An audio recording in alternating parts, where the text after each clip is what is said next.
Hi, I'm Kat Robinson, and welcome to my studio in the heart of the United States, the Missouri Ozarks, Doniphan, Missouri. Active Cat Yoga is the name of my studio. And today we're going to be doing just a little bit of beginner warm-up practice stuff that is going to be so user-friendly for everybody involved out there. Whether you're an experienced yogi or if this is your first time, your first experience with yoga, I think you will enjoy it and it will be accessible to everyone. So go ahead, if you have a mat or if you have something that you can put on the floor, go ahead and put it down. You notice that I have a few props over here. If you have a problem sitting in a cross-legged seat like I am, you may take a blanket or a towel or a block or whatever you have handy and just slip it under your hips. So you have a little bit of a lift in the hip structure, and it'll make your pelvis a little bit more stabilized so it's not tipping back as much. And that will take some of the pressure off of your knees and off of your hips and make it a little more comfortable for you. I also have a block here that also works for this, but also you need a block if you can't reach the floor, or it just comes in handy. Good to have. A large book about this size will also work, so you might want to grab one of those. I also have a strap, so if you have a problem reaching out and touching your foot, you can wrap the strap around your foot. You know, necktie, an old belt, anything like that will work. And also we have a bolster here that may come in handy for Shavasana at the end of the practice. So, you know, just a pillow will work, or a blanket rolled up will work. So anyway, if everybody's ready to go, we're going to go ahead and get started. So we're going to start off, first off, practicing our Ujjayi breathing, which is a very special form of breathing for practicing yoga that helps to warm up our muscles. It helps to relax our body, so it makes the poses, you know, somewhat more accessible as far as increasing the range of motion in the body and the relaxation of the body. So I want you to go ahead and just come into a cross-legged seat. You're going to, let's just start this at the beginning. You're going to bring, for me it's my right foot, it may be different for you, but you're going to bring your right foot in, let's just go with that. Your heel to the inside of your thigh, your left thigh right with your heel right at the groin area. Then you're going to bring your left foot over and you're going to try to line up those ankles as well as possible. Now, if this is really difficult for you, don't get hung up on this. If you have to have your legs out here, if you have to have one leg extended out, you do what makes you comfortable, because I want you to be comfortable. That is when your body is going to start opening and responding to our asana practice. So, you know, just kind of go with it and be where you are right now. This is your entry point if you're a beginner. This is, you know, this is where we're starting, so just go with it. If, you know, if something doesn't feel right to you, it probably isn't.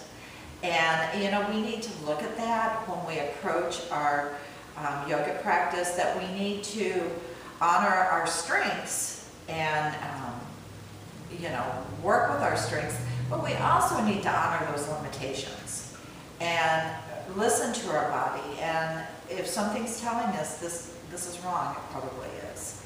So, okay, let's go ahead and come into our cross-legged seat, or how you're comfortable. And I'd like you to just bring your right hand in front of your mouth. And you're going to make a sound like you're cleaning your glasses up. Do you feel that warmth onto your hand? Good. That warmth is what we want to hold inside. That's what we want to warm up our body, warm up our blood, warm up our tissues, all of our muscles. It's just, it's a really good thing to do to, like I said, increase that flexibility and create energy within the body. Okay, we're going to take that same sound, only we're going to do it with a closed mouth. So what I want you to do, in yoga we inhale and we exhale through the nose with our Ujjayi breath. But we want to do this with just a partial restriction in the throat, like when we got that ha sound, we had this partial restriction in the throat. We want to do that with the mouth closed. So we're going to take a deep inhale,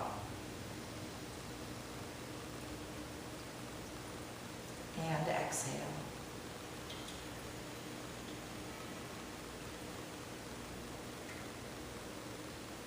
So let's just go ahead and keep continuing with that breath. We will continue with that breathing all the way through the practice. You may bring your hands to your waist, not to the hips, but to the waist.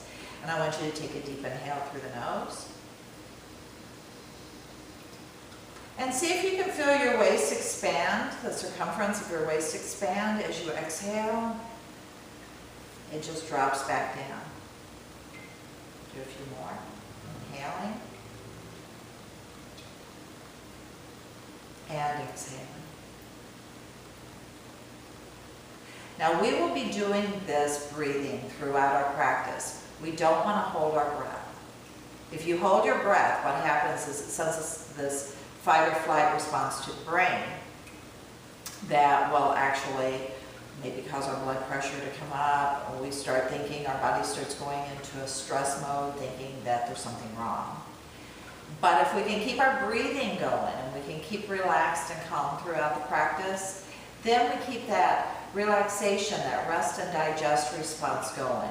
So we're working the body in a way that it doesn't even realize that really anything's going on. Everybody's comfortable, it's relaxed, it's calm, it's being soothed. But we're actually, increasing our strength and increasing our flexibility and increasing our lung capacity and improving our health. That's really important. So let's add a little movement to that breath. Go ahead and bring your hands out in line with your hips and get your spine nice and tall. Relax the shoulders. Let your shoulder blades just fall down your back and just relax. And we're going to take a deep inhale, and as you do, you're going to bring your right arm up. As you exhale, you're going to slide that left hand out and extend over to the left. Now, this is never, ever, ever about range. So don't worry about how far you're going or you're not going. I want you to work within your own range of motion. Now, we're going to talk about the sit bones. That's the two bony bones right at the base of the spine, not the tailbone, but kind of where the thigh bone connects to the hip bone. I want you to press that right one down. So you're pressing down through the right sit bone and you're extending up through the right fingertips to get this nice opening in the rib cage. All those little intercostal muscles. Take one more deep breath here. And then inhaling, coming up. And exhaling, releasing down. Other side. Inhaling that left arm. As you exhale, extend over to the right. Press down on that left sit bone. Make sure that because if it lifts, and it's going to want to, if it lifts, you lose all that stretch. So you want it to press down. We're going to work with opposition and extension to open our body, to create room in our body for energy to flow. Keep that breath moving.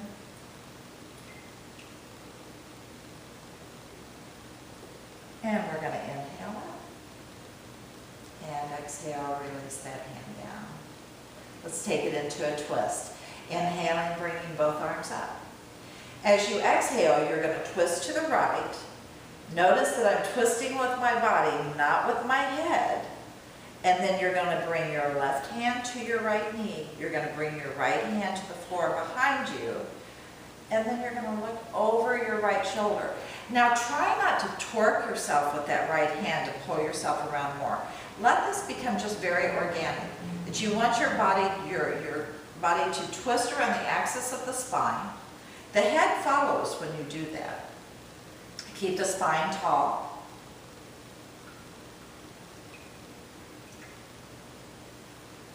And then we're going to inhale, coming back to center. As we exhale, we're going to twist to the left. Right hand to left knee, left hand back behind you.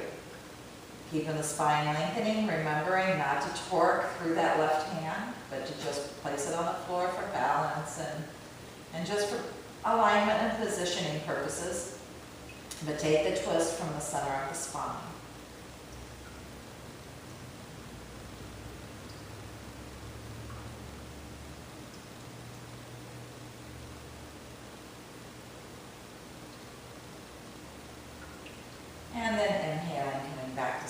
there, stretching your arms up tall, lengthening, pressing down through those sit bones. Keep the shoulders relaxed down. And exhale, pressing your hands down beside you. Go ahead and swing your legs around behind you, coming up onto all fours. And I want you to bring your hands one palm length forward of your shoulders. You're going to spread your fingers really, really wide. The third finger of your hand is going to point straight out. And you're going to inhale, lift your hips, and come into downward facing dog. Now, downward facing dog is about traction in the spine. You're going to press back through the heels. Doesn't matter if the heels touch the floor, just press back. You're going to let your neck just relax. You're going to let your spine relax. You're going to press through the palms. You're going to press back through the feet, almost as if you're trying to rip that mat in half. Really spread those fingers wide. And then we're going to step that left foot up between your hands. Now, if it doesn't go all the way, pick it up and move it. It'll go there. Spin that right foot down so the toe and heel of your front foot line up with the center of the arch of the back foot. Pressing through the feet, inhaling, coming up. And we're going to come into a pose called Warrior One. Now, in Warrior One, let's talk about alignment here. The front knee is right over the ankle. It does not push farther than right over the ankle. If it does, you're going to be putting too much pressure on your knee.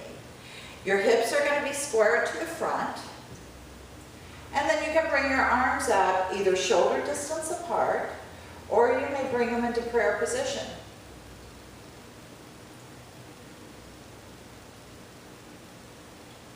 Exhaling down and stepping back to plank.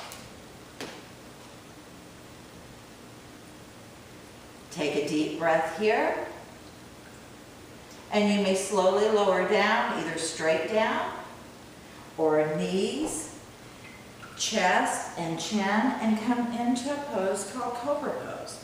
Now, in Cobra Pose, you're just going to lift the chest slightly off the floor, press down through the palms, press down from the pubic bone to the tops of the feet, keep the neck aligned and open, and then curl your toes. Lift your hips, come back to downward facing dog again. Step that right foot up. Spin the left foot down. Warrior One.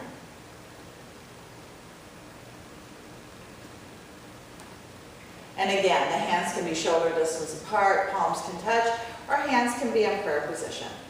It really, it's up to you. This is your practice. This is not my practice, this is yours. I'm just here to direct you and guide you, but you make this about you.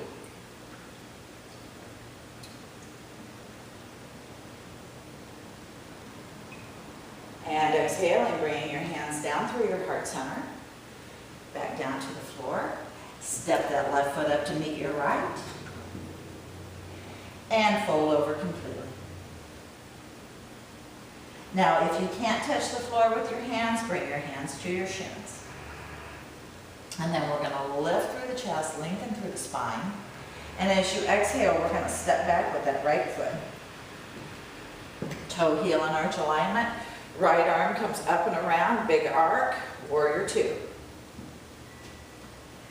You take the time to readjust your feet if you need to. Now, Warrior Two, your hips are squared to the side. You're going to stretch your arms out like you're being pulled in two different directions. You're going to pull in the belly. You're going to lengthen up through the crown of the head, at the same time grounding the feet. Same positioning with the knee. Don't let it go past your ankle. And then you may sway that knee over toward your little toe if you need to. You don't want it dipping in. You want it to be right over the ankle. And stretch out. Keep your breath moving. And then turning that palm up, right palm up. Exhale, bringing your hands down to the mat and stepping back to plank. And again, you may lower straight down or knees, chest, and chin, whichever you prefer from plank. And this time, let's bring those elbows under the shoulders. Let's bring the hands out in front, spread the fingers wide, stabilize through from the pubic bone down to the tops of the feet, and then inhale, lift the chest. Feels good. Nice little chest opening, back bend here. Now keep these last two back bends here in mind, Cobra or Sphinx, because you can choose. You can choose where you want to go with this. Go ahead and exhale down. Slide your hands back toward your rib cage, curl your toes, press through your palms, lift your hips, back to down dog. Right foot steps forward. Spin that left foot down. Left hand comes up and around, big arc. Warrior two, other side. Again, checking that positioning, checking your alignment. Become aware with what you're doing.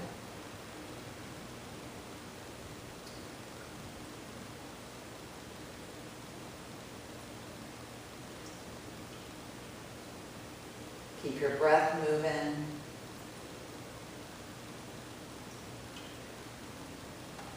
And then turn that back palm up. Exhale and bringing it down to the floor on either side of your right foot, and then step that left foot up to meet your right. As you exhale, fold over completely. Strong sweep with the arms. Ground through the feet, open through the chest. Inhaling up, bringing your palms together, and exhaling, diving down. Lift through the chest and lengthen. And then step back with that right foot. And this time you're going to bring your right arm up and around in a big arc, just like we did before in Warrior Two. But I want you to lift that front knee. Don't lock it. Just lift it to straighten your leg as best as possible. And as you exhale, you're going to reach out with that left hand. And then you're going to bring it down to your left shin, ankle, floor. You can use your block here. Whatever feels good to you. Right hand to the ceiling.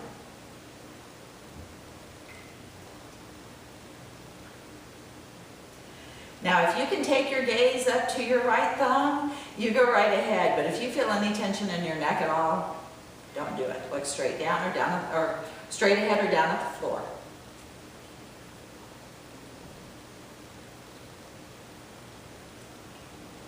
And exhaling, release. Stepping back into that plank pose. And lowering down, either knees, chest, and chin, or straight down, whichever you prefer. And this time you're going to scoop all the way up if you can into upward facing dog. Now if this is hard for you, go to Cobra or Sphinx.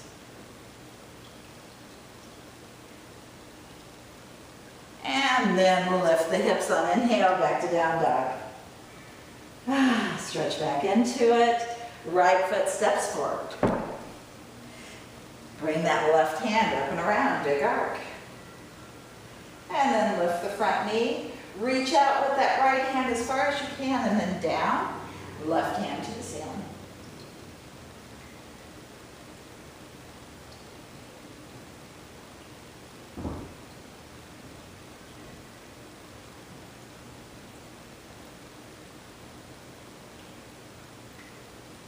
And exhaling, release. Step back to down dog. And come down onto your knees. This time you're going to separate your knees, bring your big toes together, and we're going to pull back to child's pose. Take a little break here. Now this child's pose is a really important pose. This is one that you can come back to a million times in the beginning.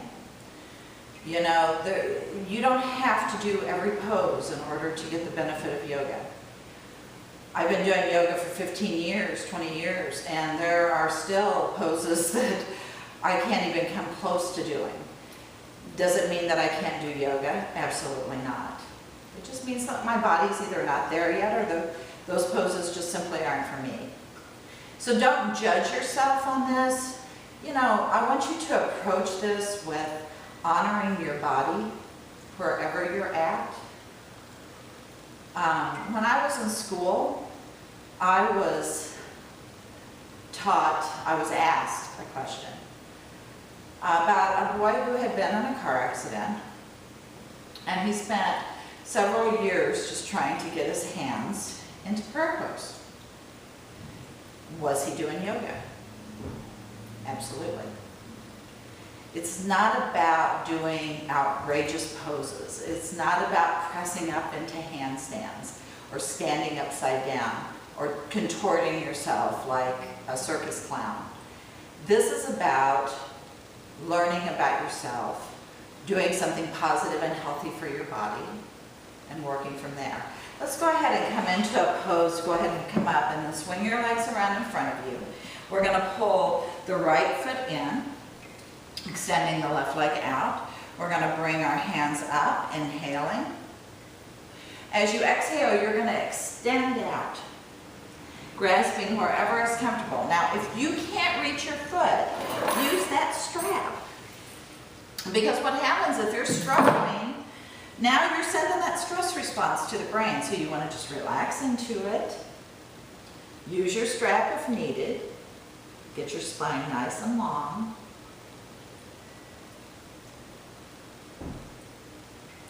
And then inhale. Exhaling, releasing your hands and switching sides. Bringing your right foot out, pulling the left foot in. Hands are in line with your hips. Inhaling. And as you exhale, extending out. This pose is called Janu Shirshasana, or half-seated forward fold. We don't want to bring our nose to our knee. What we want to do basically, really, is we want to bring our chest toward our thigh or our knee. So we're folding like a piece of paper. We're not rounding over at this point. We're lengthening the spine. We're pressing out through the heels. The shoulders are relaxed. Don't clench your teeth. And then inhale. Exhaling, releasing your hands down. And now extend both legs out for Paschimottanasana, which is a full seated forward fold. Hands are in line with your hips. Feet are flexed, straight up and down. Very important that one foot does not push out farther than the other here. So you're nice and aligned. Inhaling up. And exhaling, extending out. Now you can bring your hands, use your strap if you need to. If you don't need to, you can bring your hands to the outside of your foot.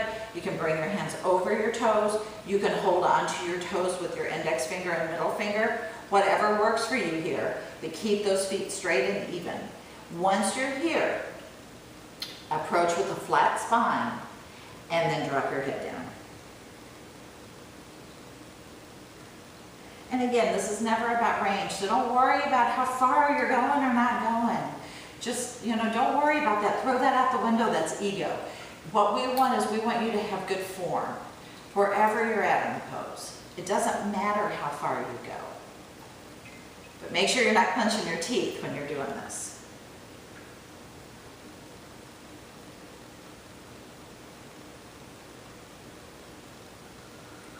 Keep that breath moving.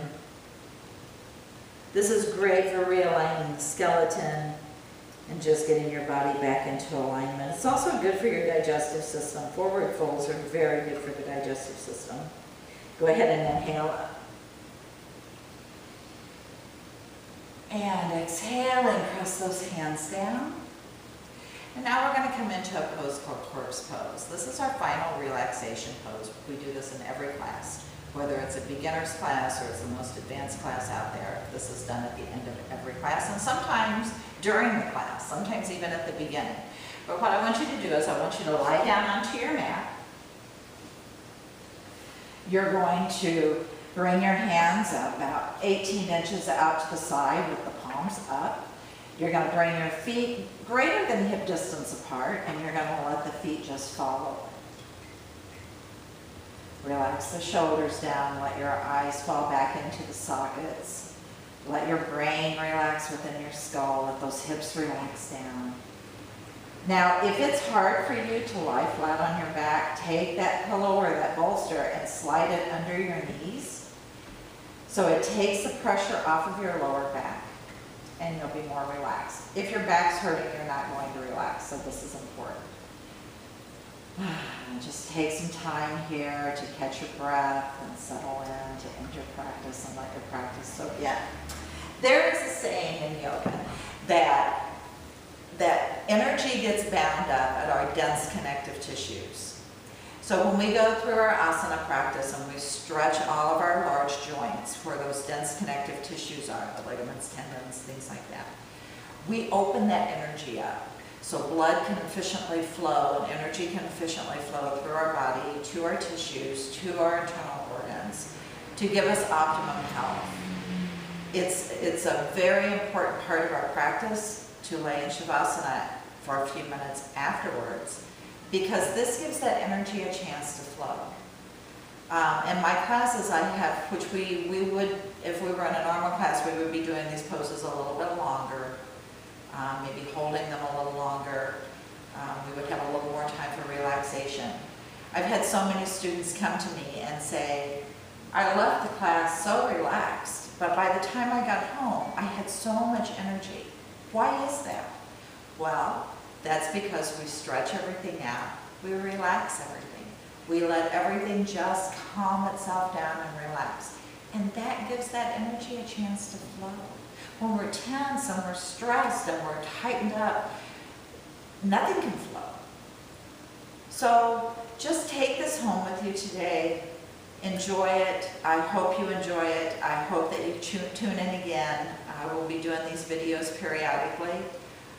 I hope to see you tune into my show on Yoga Hub TV in 2014. I look forward to working with all of you. Have a wonderful day. Namaste.